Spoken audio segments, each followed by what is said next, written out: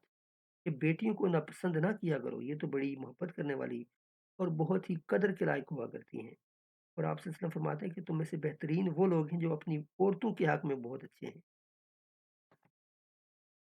اسی طرح اگر ہم دیکھتے ہیں کہ status of women in other religions, باقی جو مذاہب ہیں اس کے بارے میں کہ عورت کا اسٹیٹس کیا ہے باقی مذاہب میں، عورت کا اسٹیٹس کیا ہے؟ تو جدہ